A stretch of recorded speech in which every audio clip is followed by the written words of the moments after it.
श्री गुरु चरण कमलेभ्यो नमः।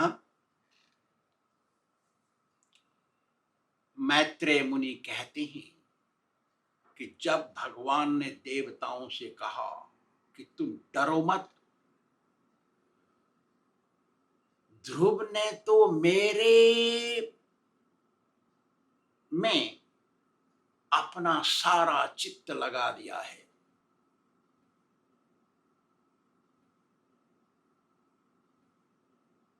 उसने अपनी सांस रोक ली है, इसलिए सबकी सांस रुक गई है।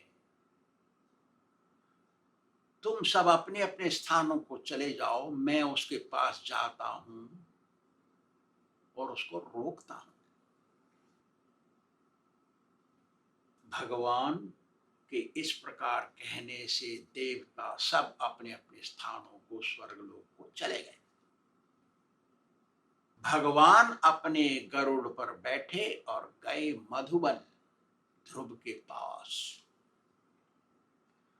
भगवान जब ध्रुव के पास आए, ध्रुव की आंखें बंद थी और वो एक पैर पर खड़ा था और अंदर, अपने दिल के अंदर उनको देख रहा था, भगवान को देख रहा था। भगवान सबके दिल में विराजमान है, अंतर्यामी है। वो अंतर्यामी रूप से सबके दिल में विराजमान है भगवान। तो भगवान ने सोचा, अच्छा ऐसा है, तो भगवान अंदर से अंतर्ध्यान हो गए। जब अंदर से भगवान अंतर्ध्यान हो गए तो ध्रुव घबरा गए। अरे तेरी के ऐसा कैसे हो गया? तो उन्होंने आंखें खोली तो वही भगवान सामने हैं। वही भगवान सामने खड़े हैं, शंख चक्र गदा पद्म लेकर के। जो अंतर्यामी अंदर दिखाई दे रहे थे वही बाहर दिखाई दिए। ध्रुव को बड़ी खुशी हुई। उसने तुरंत पृथ्वी पर गिर करके साष्टांग प्रणाम किया और भगवान की तरफ देख करके हाथ जोड़ करके प्रार्थना करने की इच्छा की। तो भगवान को देख के तो प्रार्थना करनी चाहिए। मंदिर में जाते हैं, भगवान को देखते तो प्रार्थना तो करनी चाहिए। प्रार्थना नहीं करेंगे तो वो कैसे हमारी इच्छा पूरी करेंगे? तो प्रार्थना करने की इच्छा की, लेकिन वो स्कूल गया नहीं, उसको पता नहीं कैसे प्रार्थना करते हैं। तो भगवान तो अंतर्यामी है, तो ध्रुव के दिल की बात जान गए। तो उन्होंने अपना शंख लेकर के ध्रुव के गाल पे लगाया। गाल को छूते ही वो तो पंडित बन गए। भगवान का आशीर्वाद मिलते ही कौन क्या बन जाता है। अब देखिए, भगवान ने तो शंख से छुआ है, अपने हाथ से नहीं छुआ भी। तो वो प्रार्थना करता है, ध्रुव प्रार्थना करता है, हे भगवान तुम एक हो। भगवान तो एक ही होता है, दो नहीं होते। हम कहते हैं शिव भगवान, चंद्र भगवान, फलाना भगवान, दुर्गा भगवान, क्या भगवान? भगवान एक ही होते हैं। हे भगवान आप एक हो, लेकिन अनेक रूप धारण करके तुम सबके दिल में विराजमान हो और संसार में आते हो धर्म की स्थापना करने के लिए। आप एक हो।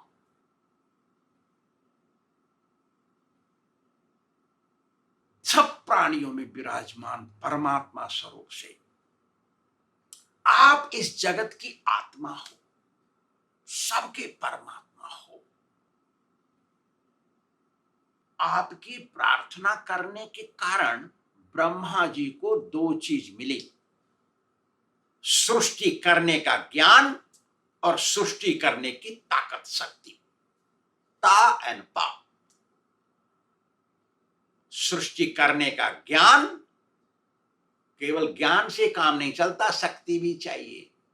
बाजार जाते हैं और उनको खरीदना है, कुछ खरीदने का ज्ञान है लेकिन पैसा भी तो चाहिए पॉकेट में। ऐसे तो ब्रह्मा जी को ज्ञान और सृष्टि करने की ताकत मिली। मेरे बाबा, बाप के बाप, बाबा ने भी तपस्या की जिससे वो मनु बन गए। हे भगवान जो मुक्ति चाहते हैं इस दुनिया से और जिसकी मुक्ति लिखी हुई है उसको मुक्ति मिलेगी। इन दोनों तरह के लोगों को भक्ति करनी पड़ेगी। भक्ति करने से ही मुक्ति मिलती है। आपकी भक्ति में जो ताकत है वो किसी में नहीं है। आपकी सेवा करने के लिए भगत बनना पड़ता है। पहले सबको भगत बनना पड़ेगा। अरे मनुष्य शरीर मिला है, पशु की तरह खाएंगे सोएंगे बच्चे बनाएंगे तो इसमें तो मर गए कुत्ते बिल्ली की तरह। अरे भक्ति करना चाहिए। भक्ति नहीं करेंगे कुछ नहीं मिलने का। भक्ति करने के लिए गुरु के पास जाना पड़ेगा। गुरु सिखाएगा कैसे होती है भक्ति। वो गुरु कहते हैं भगत को। त्रिपुंडधारी को गुरु नहीं कहते जिसका तिलक फिलक कुछ नहीं होता है।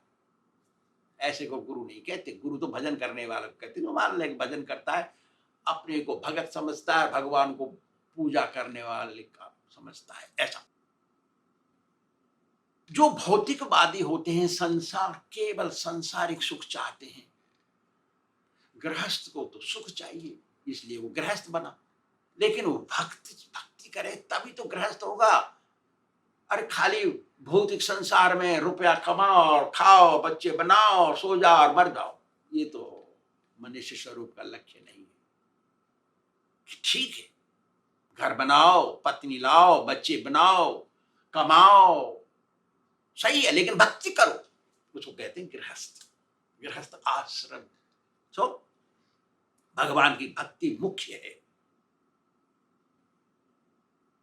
जो लोग केवल भौतिक मार्ग में ही लगे रहते हैं उनको मोक्ष नहीं मिलता है। जो भौतिक सुख दुनिया भर का है, सारी जगत की भौतिक सुख को यदि तराजू में एक तरफ रख दिया जाए और भगवान से सुख प्राप्ति की एक बूंद इधर रख दिया जाए, तोला जाए, तो भगवान की बूंद ही, सुख की बूंद ही भारी पड़ेगी। भगवान की भक्ति में इतना सुख है। भगवान की भक्ति में कितना सुख है इसके लिए शब्द नहीं है। अपार सुख है, इतना ही बोल सकते हैं। ना शास्त्र में लिखा है ना कोई बता सकता है कितना सुख है। मिश्री कितनी मीठी है खाली कह सकते हैं बहुत मीठी है, लेकिन जब तक मुंह में नहीं भरेंगे पता नहीं पड़ेगा। ऐसा है। तो हे भगवान, तुलयाम लवे नापि न स्वर्गम न पुनर्भवम। भगवान की भक्ति इतनी भारी है कि सारी सृष्टि का तरह तरह का देवताओं का भी सुख, ब्रह्मा का भी सुख एक तरफ रख दिया जाए और भक्ति का सुख एक तरफ रख दिया जाए तो भक्ति का सुख ही भारी है। इसका अर्थ इतना है। भक्ति का सुख भक्ति करने से ही मिलता है। भौतिकवादी को या मायावादी को जो अपने को भगवान मानते, तिलक नहीं लगाते, कंठी नहीं पहनते, भजन नहीं करते, ऐसे लोगों का सुख तुच्छ है। ऐसे लोगों ब्रह्मा का सुख, स्वर्ग का लोग, ब्रह्मलोक का सुख सब तुच्छ है भगवान की भक्ति के आगे। ब्रह्मानंदो भवेदे सच्चेत परार्थ गुणीकृत। 1 करोड़ बार ब्रह्मानंद का सुख, माने जो तिलक नहीं लगाते या त्रिपुंड लगाते, इन ये जब जाते हैं मर के, इनका जो सुख है मरने के बाद, ब्रह्मानंद का सुख करोड़ बार गुणा करने से भी भक्ति के एक बूंद के बराबर नहीं होता है। इतना सुख है भक्ति में। तो केवल कृष्ण भक्त को ही वो सुख का अनुभव होता है। वो अनुभव और किसी को नहीं होता है। जो शुद्ध दिल से शुद्ध हो जाता है भक्ति करते करते, उसी को ये अनुभव होता है। और जो अनुभव भक्ति का किसी को हो गया वो भक्ति छोड़ के कभी नहीं जाएगा। मर जाएगा लेकिन भक्ति नहीं छोड़ेगा।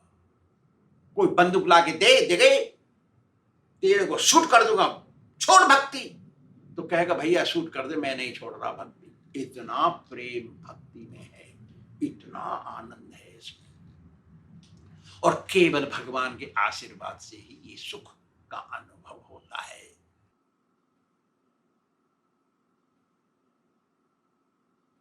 कैसे सीखा जाता है इस भक्ति को करने के लिए? साधु संग सर्वशास्त्रे कोय, लव मात्रे साधु संगे सर्व सिद्धि होय। साधु के संग से, साधु किसको कहते हैं? खाली कपड़ा रंगा लिया, दाढ़ी बढ़ा लिया, सिर मुड़ा लिया, या भस्म राख लगा दिया और धूनी तपा धूनी रमा दिया, या घर छोड़ के जंगल में गुफा में रह रहा है, हिमालय पहुंच गया, इसको साधु नहीं कहते। साधु तो उसको कहते हैं जिसका दिल बदल गया। दिल बदल जाना चाहिए। दिल कैसे बदलेगा? भक्ति करने से। भक्ति कैसे होगी? साधु संग से। कैसे होगा? न भगवान से प्रार्थना करनी चाहिए, हे भगवान मुझे किसी एक वैष्णव का संग दे दो, मैं भक्ति करना चाहता हूं। वो वैष्णव सिखाएगा भक्ति कैसे होती है, क्योंकि वो स्वयं भक्ति करता है।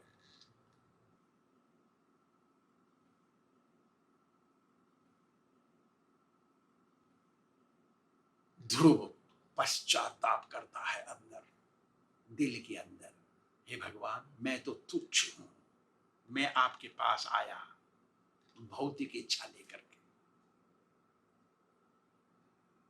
ऐसी प्रार्थना सुनी भगवान ने। तो मैत्रेय मुनि कहते हैं ध्रुव की इस प्रकार की प्रार्थना सुनने के बाद भगवान प्रसन्न हो गए। बात भी सही है। भक्त ही विनम्र होता है। नम्रंती फलिनो वृक्ष। विनम्र होता है भगत, अपनी निंदा करता है, दूसरे की नहीं। दूसरे को तो बाद में देखता है, पहले अपनी निंदा करता है। भगत था ध्रुव, उसने क्या किया? अरे मैं तो बेकार हूं, मैं आया भगवान के पास दुर्बुद्धि, कुछ भौतिक इच्छा कामना लेकर के, अपनी निंदा करी तो भगवान प्रसन्न हो गए। भगवान प्रसन्न हो गए और बोले भगत को, अरे ध्रुव वेदाहम ते व्यवसितम हृदय राजन्य बालका तत्प्रयच्छामि भद्रम ते दुरापमयी सुब्रता। भगवान कह रहे हैं, अरे राजा के बालक ध्रुव सुन, तेरे हृदय में जो कामना बैठी है उसको मैं जानता हूं। भगवान तो दिल में बैठे हैं, तो तुम कामना करोगे तुरंत पालन पड़ जाएगा, कहने की जरूरत नहीं है, कहने से पहले उनको पता है। अरे तेरे दिल में जो चल रहा है वो मुझे मालूम है बेटा, चिंता मत कर। लेकिन बच्चा तो स्कूल गया नहीं, अब तो विद्वान बन गया भगवान के स्पर्श से। और कह रहे हैं भगवान देख, जो चीज किसी को नहीं मिली अभी तक, जो स्थिति, जो पोजीशन किसी को नहीं मिली, मैं उसको दे रहा हूं। दुरापम, ये बहुत मुश्किल से मिल, असंभव है ये चीज, मिलेगी नहीं किसी को, फिर भी मैं दे रहा हूं, देख ले ले। और फिर कहते हैं भगवान आगे, कहते हैं करे तेरा कल्याण हो ध्रुव। हद हो गई, ऐसा क्यों कह दिया भगवान ने अंत में? सुब्रता मतलब कल्याण हो, तुम्हारे भलाई हो, ऐसा क्यों कह दिया? कारण क्या है? देखिए, खाली अनुवाद पढ़ लिया है, संस्कृत का श्लोक पढ़ लिया, उससे कुछ नहीं चलता है। वो समझना चाहिए क्या हो रखा है, नहीं तो पंडित बन जाएंगे हम। पंडितों से भगवान भागते दूर, पंडित के पास भगवान नहीं रहते, ये याद रखो पहले। पंडित जी प्रणाम कह देने से ठीक है, प्रणाम करते हैं, हम भी करते हैं, लेकिन पंडितों से दूर रहना चाहिए, क्योंकि पंडित तो केवल पुस्तक का ज्ञान रखता है। संस्कृत का श्लोक बोल देगा, है तो मालूम तो है नहीं आजकल, लेकिन हिंदी पढ़ लेगा, बस तुम्हारा कल्याण हो। भगवान ने ऐसा क्यों कह दिया? अभी तो आशीर्वाद दिया जो किसी को नहीं मिला। अरे ध्रुव को वो आशीर्वाद दिया जो किसी को नहीं दिया अभी तक भगवान ने, वो दिया उसको जो असंभव चीजें मिल गया। अब कह रहे हैं तुम्हारा मंगल हो, कल्याण हो। क्यों? कि भगत का ही मंगल होता है, किसी का नहीं होता, सबका अमंगल होता है। इसका मतलब ये है जो कृष्ण भक्ति में डूब गया है उसी का मंगल होता है, उसी का कभी नाश नहीं होता है, उसको कभी नुकसान नहीं होता है। भौतिक नुकसान, लाभ, हानि, शरीर का दुख तो चलता है, लेकिन मंगल वही है जो वैकुंठ में पहुंचे, तो भगत ही वैकुंठ में पहुंचता है। इसका मतलब ये, अरे ध्रुव, तेरा मंगल हो, तू वैकुंठ में रह, चल, जब तू शरीर छोड़ेगा मेरे पास आएगा। क्या बोल रहे हैं भगवान, देखिए। ऐसे भगवान को छोड़ के हम कहां जाएं? अरे भजन करना चाहिए मनुष्य शरीर में दिल से। गुरु जी के पास आ गए, शिष्य बन गए, कपड़ा बदल लिया, घर छोड़ दिया, और असली भगत नहीं बने तो घर भी नहीं, भगवान भी नहीं।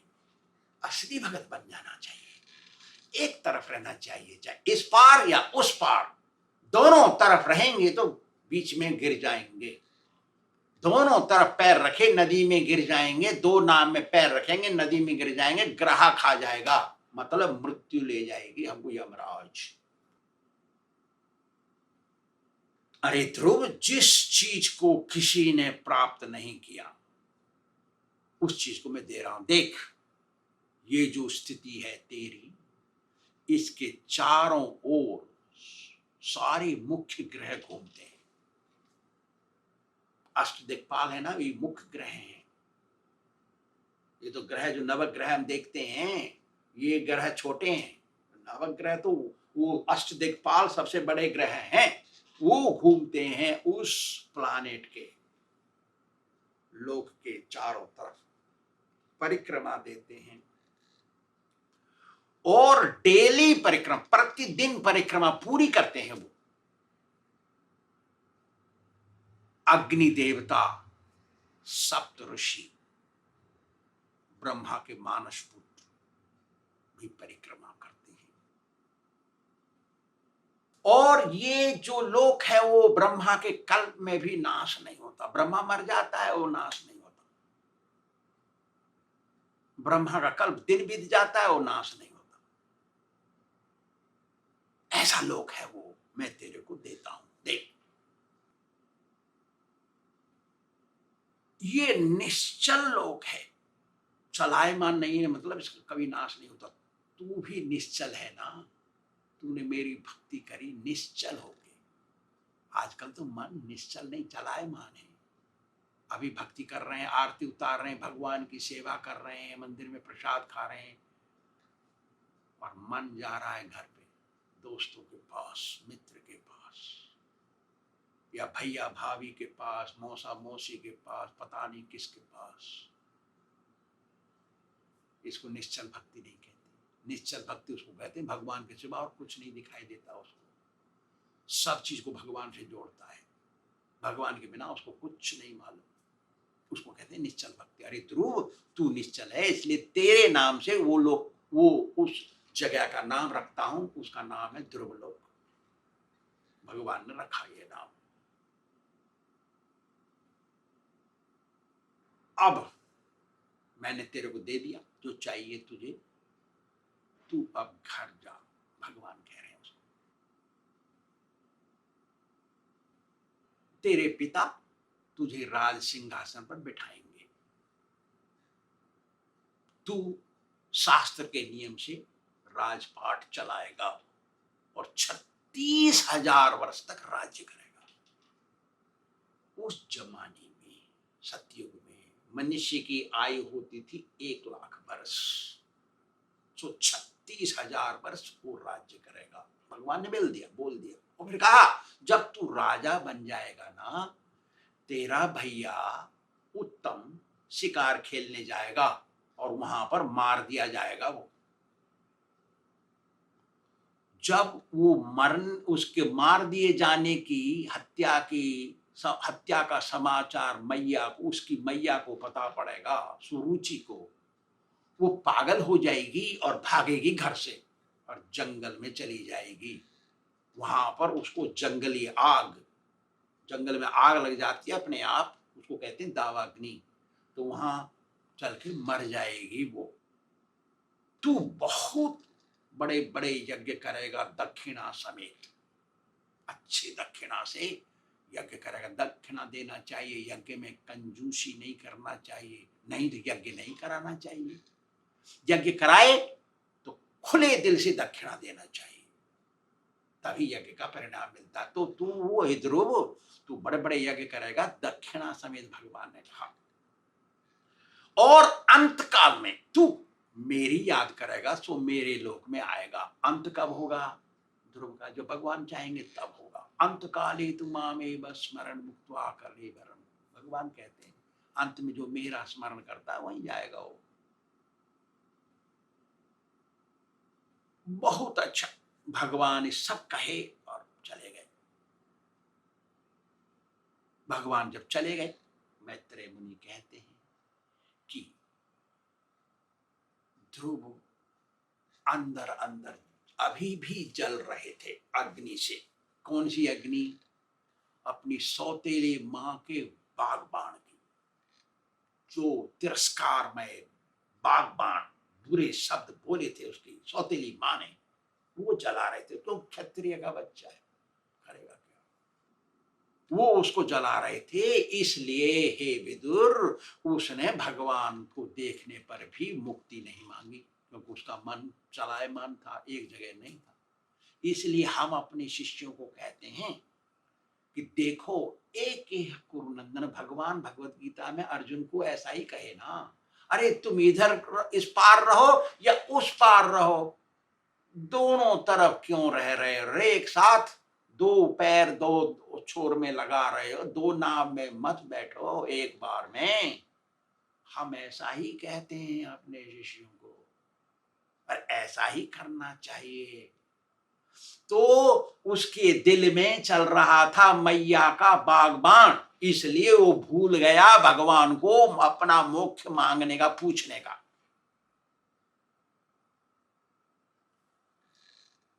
ध्रुव बहुत पछताया रहा, पछताया। मैत्रेय मुनि कहते हैं हे विदुर, विदुर ध्रुव का पछताना मेरे पास शब्द नहीं है। ध्रुव ने अपने मन में सोचा, क्या सोचा? जो भगवान सनकादि ऋषियों को, ऊर्ध्वरेताओं को, ऋषि मुनियों को तपस्या करते हैं हजारों वर्ष, जन्म जन्मांतर तक वो नहीं मिलते, वो मुझे 6 महीने में ही मिल गए। क्योंकि मेरे मन के अंदर दूसरी वासना लग रही थी, झटका लग रहा था मेरे मन में, इसलिए मैंने संसार के बंधन को छुड़ाने वाले से अपना मोक्ष नहीं मांगा। देखिए, गोपियों के दिल में अहंकार आ गया था, केवल इतना ही। कितना? कि भगवान तो मेरे साथ है। इतने अहंकार से भगवान खो गए। और हमारे अंदर क्या क्या नहीं बैठा है। जब तक ये सब नहीं जाएगा तब तक असंभव है भगवत प्राप्ति। इसलिए गुरु जी चेले को धमकाते हैं, बड़े बुरी तरीके से धमकाते हैं। जब धमकाने से नहीं सुनता है तो वो पीटते हैं, पीटने से भी नहीं सुनता है तो उसको छोड़ देते हैं। शिष्य सोचता है हमको बुरी तरह से धमकाते हैं, मेरे गुरु जी बड़े गुस्सेबाज हैं, गुरु जी की निंदा होती है। क्यों? कि गुरु का एक ही लक्ष्य है कि चेले को सीधा कर देना, भगवत प्राप्ति के लिए सही बना देना। जब तक सही नहीं होगा भगवत प्राप्ति कैसे होगी? गुरु की आदत नहीं है किसी को पीटना, गुरु नहीं चाहते गुस्सा दिखाना, क्यों? गुस्सा करते हैं गुरु जी तो उनके विघ्न होता है भजन में। लेकिन करें क्या, शिष्य बना लिया है तो गलत चल रहा है, वो सही करना है, उनका दायित्व, उनकी जिम्मेदारी है। गुरु की जिम्मेदारी होती है शिष्य को मोक्ष देना, दिलाना। तो जिम्मेदार गुरु कैसे सोचेगा जाने दे, काम तो कर रहा है, हमारा काम तो चल रहा है। ऐसे बोला एक स्वामी, बड़े बड़े महामंडलेश्वर हैं वो लोग, छोटे आदमी नहीं है, साधु, बड़ी स्थिति में बैठे, लेकिन क्या बोल रहे हैं वो, हमारा काम तो चल रहा है, करने दो जो कर रहा है। ऐसे थोड़ी बोलता है कोई असली गुरु, ये तो नकली है। हम अंदर चुपचाप सुने, करें क्या? कुछ बोलेंगे गड़बड़ हो जाएगा। इसलिए गुरु करे जान के, पानी पीवे छान के। ये असंभव नहीं है गुरु, सदगुरु प्राप्त करना। अभी है इस दुनिया में सदगुरु जो तुमको मोक्ष देंगे किसी भी प्रकार से, चाहे लड्डू खिला के या लात मार के, कैसे भी तुमको मुक्ति दिलाना है, ये गुरु का लक्ष्य है। और ऐसा लक्ष्य वाला गुरु सरलता से भी मिल जाता है, बड़े भाग्य से मिलता है, लेकिन है अभी दुनिया में। तो ध्रुव महाराज पछता रहे हैं और फिर कह रहे हैं ये तो देवताओं का काम है, इन्होंने मेरी असली बुद्धि हर ली, इसलिए मैंने नारद जी के वचन पर भी पूरा विश्वास नहीं किया। दीक्षा देने से पहले नारद जी के वचन नहीं किया, आप जाइए कहीं जाना है तुमको, ऐसे बोला वो, क्योंकि वो फिक्स था, उसको तो भगवान चाहिए। जब किसी को भगवान चाहिए और गुरु कुछ परीक्षा करे, उसको नहीं मानता वो। तो वो कह रहा है कि मेरी असली बुद्धि तो देवताओं ने हर ली, मेरे बराबर मूर्ख कौन होगा। मैत्रेय मुनि कहते हैं कितना पछता रहा है ध्रुव, मेरे पास शब्द नहीं है, हम तो खाली बता रहे हैं। वो अपने को महामूर्ख समझता है, भगवान के पास आया और मैं एक कांच का टुकड़ा मांगा, मेरी बुद्धि हर ली देवताओं ने। मेरी स्थिति तो ऐसी हो गई जैसे किसी का लिखा हो गया मरेगा अभी, और वो बीमार हो गया मरने के लिए, और वो कह रहा है डॉक्टर साहब मुझे बताओ बचाओ। डॉक्टर कैसे बचाएगा, वो तो मर गया, मरना है उसको अभी। मेरी स्थिति ऐसी हो गई, कह रहा है वो ध्रुव, ऐसा सोच रहा है वो सोच रहा है कि मेरी स्थिति ऐसे दुष्ट भिखारी की है जो राजा के पास तो पहुंच गया और उससे मांगा थोड़ा खुदरा दे दो चावल, किनका वाला चावल, थोड़ा सा चावल हाथ में, ऐसा कहता है। अरे तेरी कैसे कैसे होगा। तो ध्रुव सोचता है कि मेरी स्थिति ऐसी है जैसे एक स्त्री जंगल में भगवान से कह रही मेरा बंडल उठा दो, सिर पे रख दो। एक स्त्री जंगल गई लकड़ी लेने के लिए, पहले जाते थे, अब तो चूल्हे आ गए दूसरी तरह की, पहले लकड़ी से होती थी रसोई। तो लकड़ी खरीद लेने गई जंगल, बीन लिया लकड़ी, और बहुत लकड़ी मिल गई उसको, तो लोभ के कारण उसने बड़ा बंडल बना दिया। बंडल बड़ा हो गया, उठाने की कोशिश करी, उठ रहा नहीं है बंडल। अब सूर्य अस्ताचल में चला गया, सूर्य अस्त होने वाला है, इधर जंगल कोई नहीं, इधर भयंकर जंगल, डर लग रहा है। तो दिल से उसने प्रार्थना की, हे भगवान, हे प्रभु, हे दीनबंधु, हे कृपालु, मेरे को दया करो, मेरी सहायता करो, दिन छिपा जा रहा है, मैं यहां जंगल में हूं।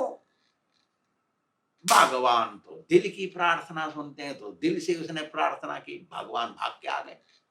अरे बोलो क्या बात है?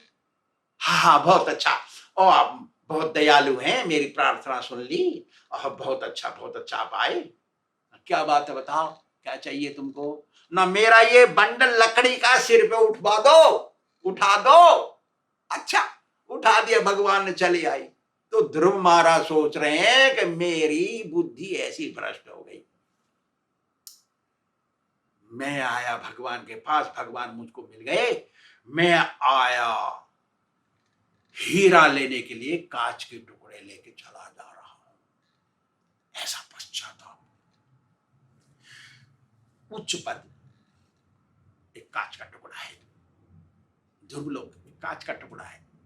वैकुंठ लेना चाहिए, भगवान को लेना चाहिए, भगवान की भक्ति लेना चाहिए, कृष्ण प्रेम लेना चाहिए, ये है हीरा। मैत्रेय जी कहते हैं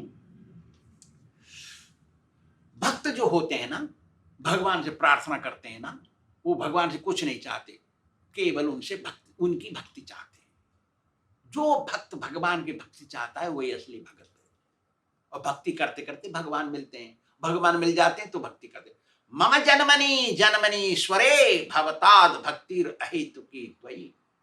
हे दीनबंधु, हे भगवान, आप आ गए मेरे सामने, मुझे तो वही वरदान दीजिए कि मेरे जन्म जन्मांतरों में भक्ति करता रहूं। ठीक है, आपका दर्शन मिल गया, मेरे को मोक्ष मिलेगा। बाई चांस किसी भी कारण से मुझे मोक्ष नहीं मिला, मुझे दोबारा जन्म मिल गया, मुझे आपकी भक्ति दे दीजिए। यही भिक्षा असली है। भगवान के भगत भगवान से और कुछ नहीं मांगते। ऐसे पश्चाताप करते करते ध्रुव घर पहुंच गए, अपनी मम्मी के पास, माता के पास आ गए। भगवान ने कह दिया ना जाओ तुम वापस, आ गए। भगवान कहते मत जाओ तो वो नहीं जाता। ऐसा भगत होना चाहिए, जब तक गुरु नहीं कहे घर नहीं जाना चाहिए। अच्छा, फिर क्या हुआ? ये जो मम्मी थी, माता थी, राजमहल से बाहर रहती थी, अब पता पड़ गया राजा को, ध्रुव आ गया घर पे, तो उनको विश्वास नहीं हुआ। अरे तेरे 6 महीना पहले गया घर से, कोई 6 महीना पहले मर गया, कैसे जिंदा हो जाएगा? विश्वास नहीं हुआ। लेकिन नारद जी की बात याद आ गई। नारद जी कह के गए थे 6 महीने पहले कि ध्रुव वापस आएगा घर पे, तो गुरु की बात पे विश्वास करना चाहिए, अटल विश्वास। लोग कहते हैं अटल विश्वास। जिसका अटल विश्वास, एक कुरुनंदन, भगवान गीता में बोल रहे हैं, गुरु जी की बात को जैसे कोई अपनी आत्मा समझे। समझना, जितना मुख्य है आत्मा शरीर में, उतना ही मुख्यता देना चाहिए गुरु जी की बात। गुरु जी की बात गधा की लात के बराबर नहीं समझना चाहिए। फिर क्या होता है? उसने आदेश दिया राजा ने, सजाओ उस शहर को, राज्य को सजा दो, बाजे बजवाओ। बाजे बजने लगे, शहर सज गया। आए राजा पत्नी को लेकर के, सुरुचि को लेकर के सुनीति के घर मिलने के लिए ध्रुव को नहीं बुलाया। देखिए क्यों? कि जब ध्रुव गया था घर से, दूसरा ध्रुव था। जब जंगल से आया ध्रुव, वो दूसरा ध्रुव हो गया। भगवान के पास जब जाते हैं, भौतिक इच्छा, भौतिक शरीर लेके जाते हैं। जब भगवान मिल जाते हैं, तपस्या करके आते हैं, तो फिर भगवान मिल गए तो दूसरा भगत हो गया ना, दूसरा ध्रुव। उसका आलिंगन किया, उसका चुंबन किया, और ध्रुव ने भी प्रणाम किया अपने माताओं को और पिता को।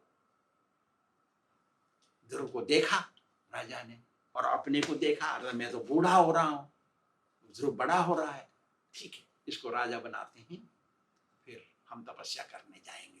राजा बनाया ध्रुव को, भगवान ने कह रखा था सब। राजा बन गया ध्रुव, और पिता गए जंगल में तपस्या करने के लिए। यही है गृहस्थ, इसी को कहते हैं गृहस्थ आश्रम। जब बच्चा बड़ा हो जाता है, उसको संभाल के जाते हैं आश्रम में सेवा करने के लिए, इसको कहते हैं गृहस्थ आश्रम।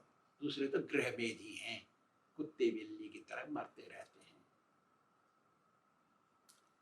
श्री राधा गोविंद भगवान की